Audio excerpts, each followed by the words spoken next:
तो हम लोग श्रवण करेंगे आज कि भगवान जगन्नाथ का जो विग्रह है वो काष्ठ यानी लकड़ी का विग्रह है, और भगवान का ऐसा विग्रह जो है क्यों हुआ, भगवान ऐसा स्वरूप लेकर के कलयुग में क्यों आए। तो पहले हम लोग ये श्रवण कर लें कि भगवान जो जगन्नाथ जी हैं उनका ऐसा स्वरूप कैसे हुआ। एक समय की बात है कि जब कृष्ण द्वारिकापुरी बसा चुके थे, द्वारिकापुरी में ही निवास करते थे, तो एक समय माता यशोदा, देवकी और कृष्ण की छोटी बहन सुभद्रा, तीनों लोग द्वारिका गए। द्वारिका गए कृष्ण से मिलने के लिए, द्वारिका घूमने के लिए। जब द्वारिका गई तो द्वारिका जाने के बाद वहाँ जो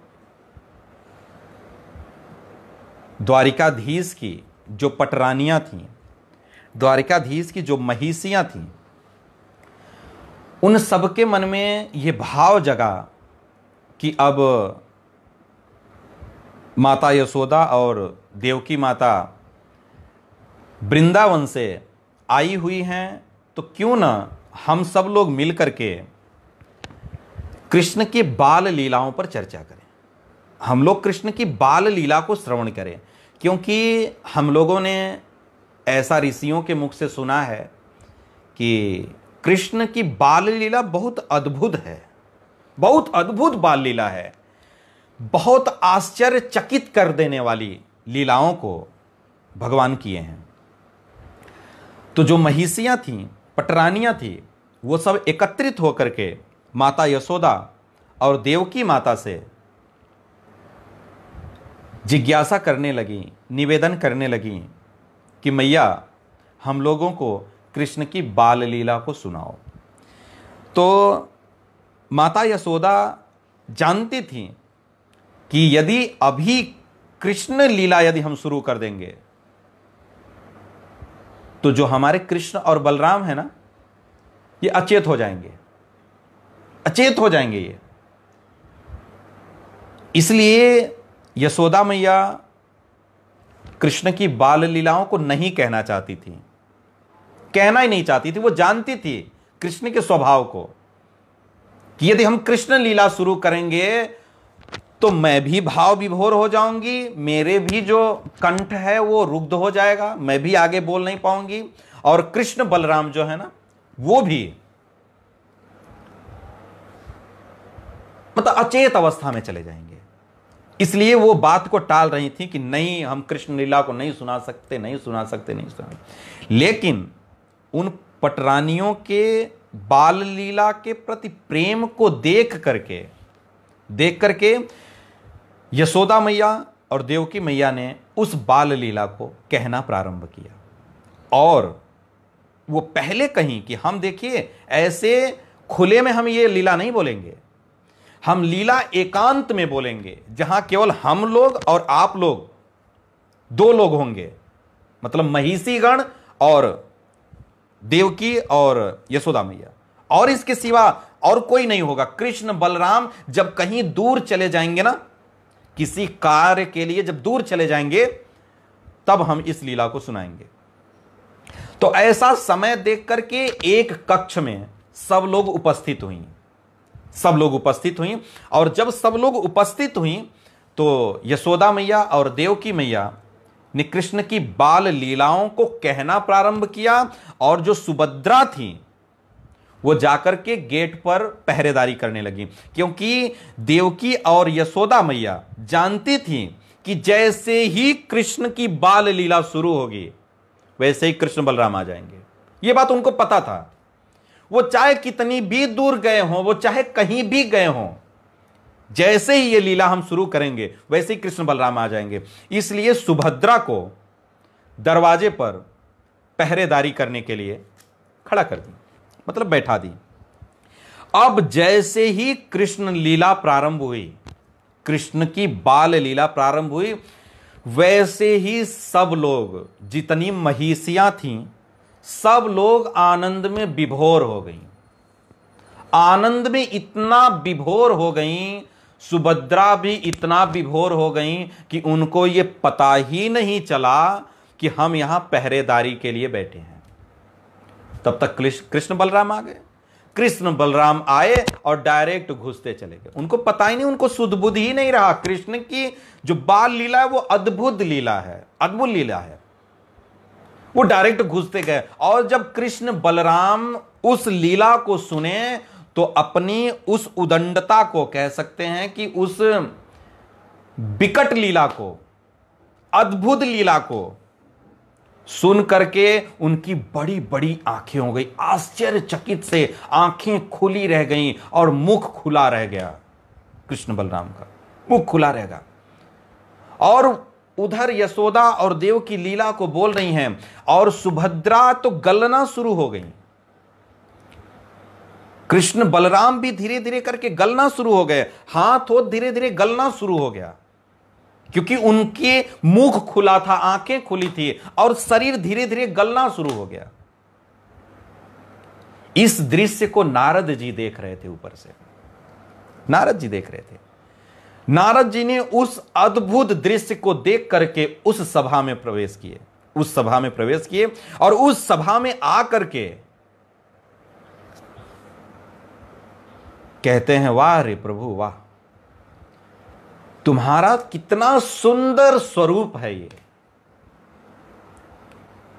माता देवकी और यशोदा को जब ये महसूस हुआ कि हम लोगों के बीच में कोई आ गया है, तो उन्होंने वहीं पे कथा बंद कर दी, वहीं पे कथा बंद कर दी। और सुभद्रा कृष्ण बलराम जितना उनका शरीर गला था उतने पे ही रुक गया। देखिए बाल लीला भगवान की कैसी है, वहीं पे रुक गया। नारद जी उस दृश्य को देख करके अद्भुत आनंद में उत्फुल्लित हो गए और भगवान से बोले, प्रभु ये आपका बड़ा सुंदर स्वरूप है। अब आप पहले ये बताओ कि इस स्वरूप में आप पृथ्वी पर कब अवतार ले रहे हो। भगवान ने कहा, नारद जी ये जो स्वरूप है, इस स्वरूप में हम कलयुग में अवतार लेंगे, कलयुग में अवतार लेंगे। इसी वादे के अनुसार कलयुग में श्री कृष्ण ने राजा इंद्रदुम्न, जो कि मालवा के राजा थे, उनके पिता का नाम भारत था, उनकी माता का नाम सुमति था। इंद्रदुम्न के सपने में आए भगवान और उनसे कहा कि वह पूरी उन्होंने कहा कि एक नीलांचल पर्वत की गुफा में एक हमारा विग्रह है, जिसको नील माधव के नाम से जानते हैं। उस विग्रह को लाओ और ला करके मंदिर में स्थापित करो।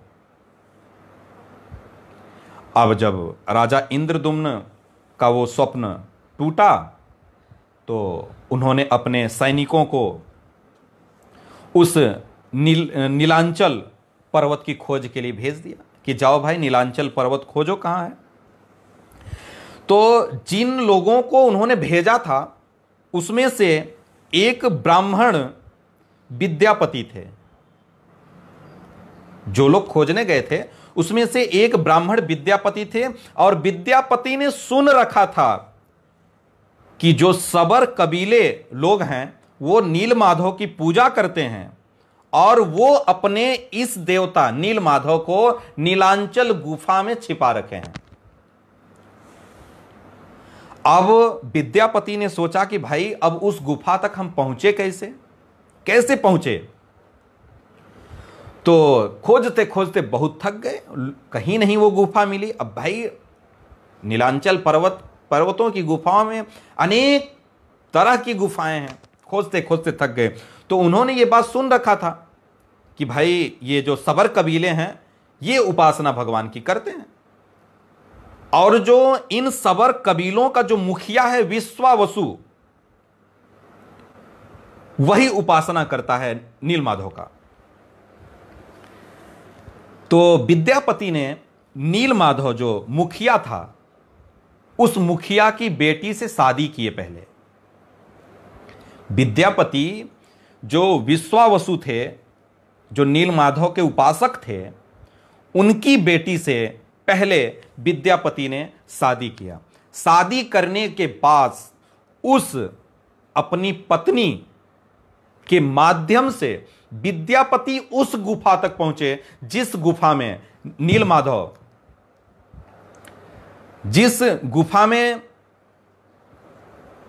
नीलमाधव का विग्रह रखा गया था। जब विद्यापति उस गुफा में पहुंचे, उस गुफा में से नीलमाधव के विग्रह को चुरा लिए। वहां से नीलमाधव के विग्रह को चुरा लिए और उस विग्रह को ला करके राजा इंद्रदुम्न को दिए। राजा इंद्रदुम्न को उस विग्रह को देने के बाद जब इधर विश्वावसु को पता चला कि हमारे जो उपास्य भगवान थे वो चोरी हो गए हैं नीलमाधव, तो विश्वावसु के मन में बड़ा दुख हुआ और अपने भक्त के दुख को देख करके भगवान नीलमाधव से रहा नहीं गया और नीलमाधव पुनः उस गुफा में वापस चले गए। जिस गुफा से आए थे उस गुफा में पुनः वापस चले गए और जाते जाते राजा इंद्रदुम्न से वादा करके गए कि महाराज इंद्रदुम्न, आप हमारे लिए एक विशाल मंदिर बनवाओ और हम पुनः उस मंदिर में वापस लौट आएंगे।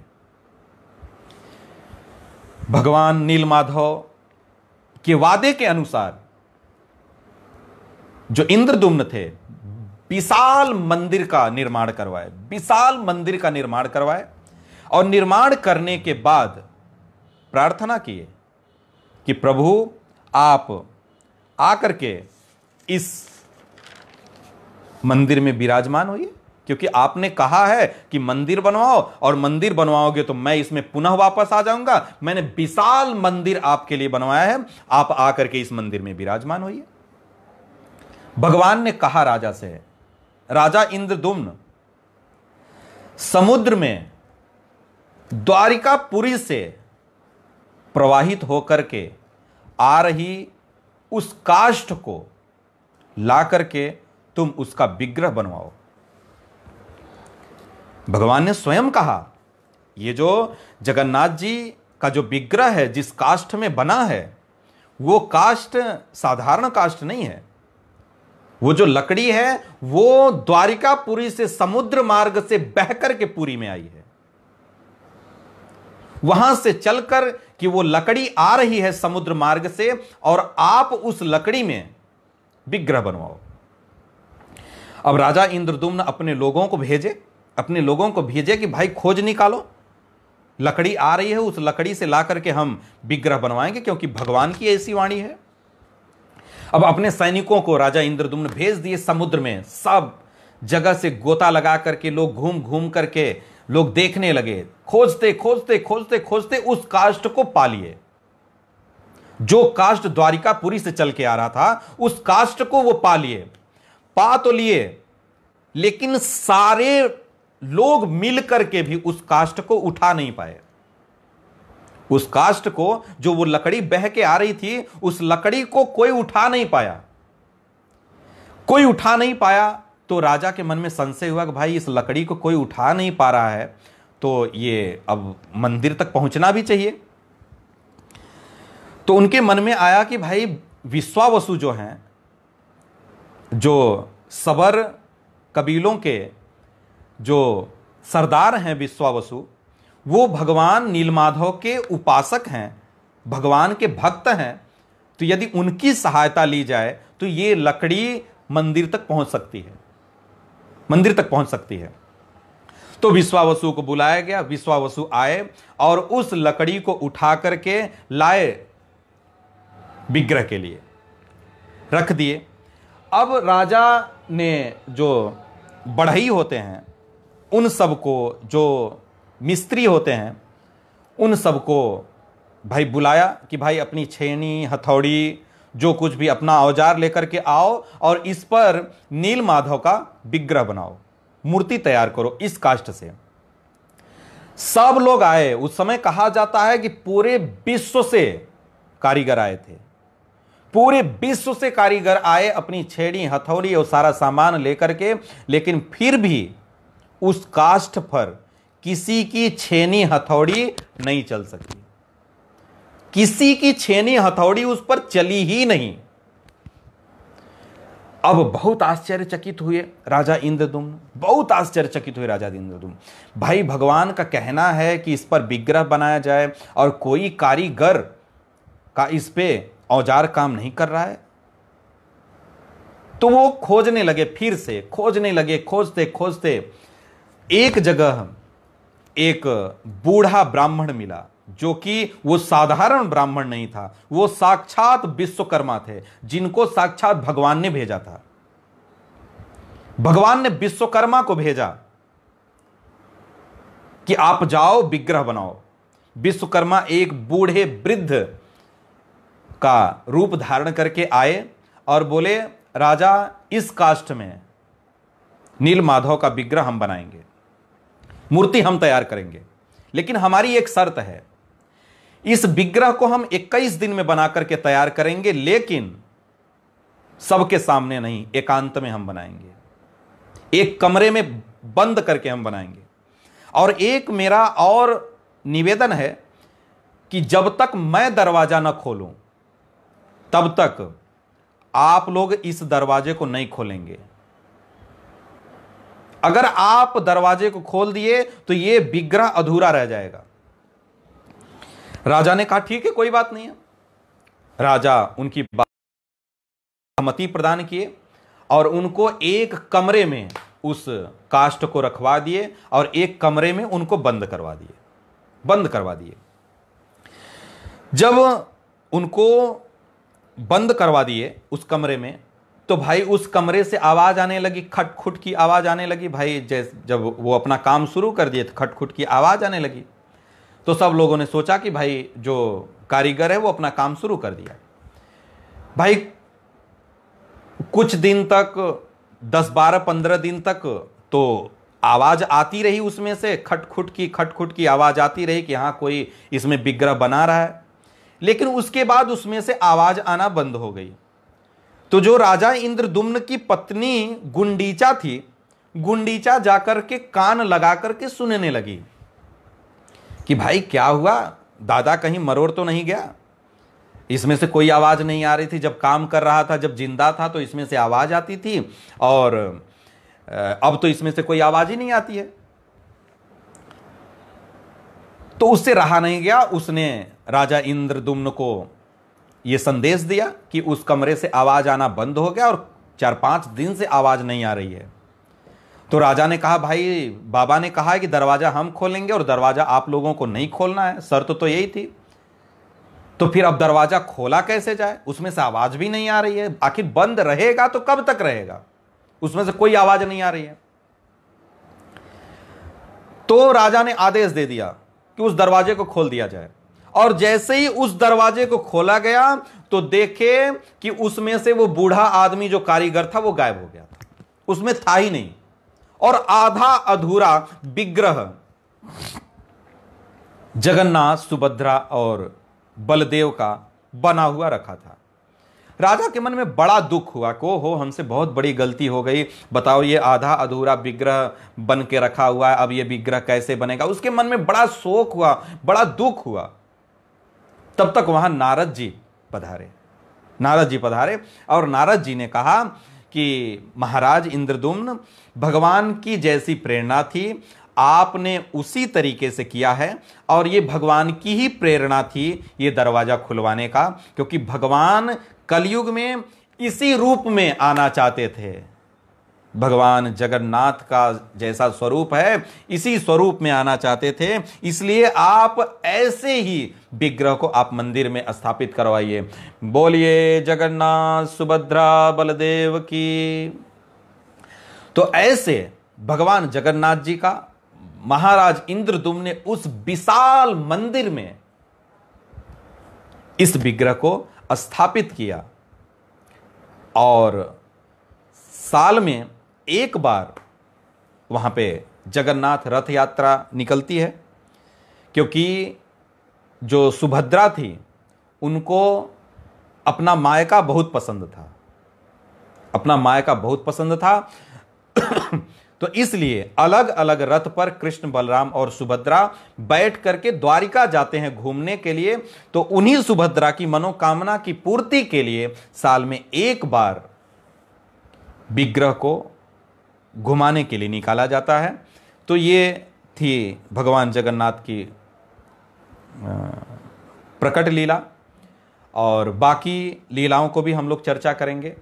तो आज ये जगन्नाथ जी की जो कथा थी वो आज हम लोग इतना ही श्रवण करेंगे।